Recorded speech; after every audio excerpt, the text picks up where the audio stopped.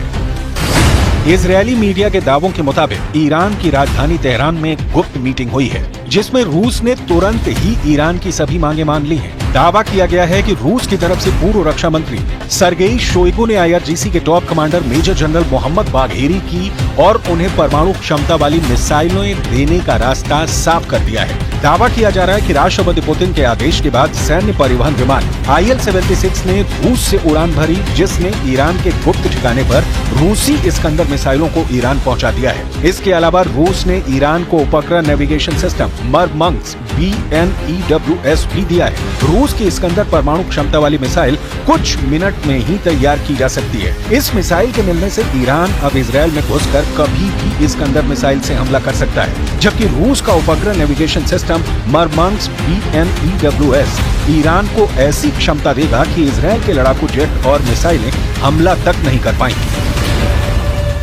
Iran इस वक्त अपने परमाणु बंकर से मिसाइलों को तेजी से लेबनान और सीरिया में गुप्त ठिकानों तक पहुंचाने में जुटा है। IRGC के टॉप कमांडरों को साफ आदेश है कि कम से कम मूवमेंट की जाए, इजरायल के जासूसी नेटवर्क को चकमा देते हुए मिसाइलों को अड्डों पर पहुंचाया जाए। खबर तो ये भी है कि रूस के कुछ कमांडर गुप्त तरीके से ईरान की जबरदस्त मदद कर रहे हैं। इधर supreme leader Ayatollah Ali Khamenei ईरानी अखबार कहान में लेख लिखा है कि पिछली बार ऑपरेशन में ईरान ने इजरायल के सिर्फ कुछ ठिकानों को निशाना बनाया था, लेकिन अब इजरायल के अंदरूनी इलाकों जैसे तेल अवीव और हाइफा रणनीतिक केंद्रों पर हमला होगा।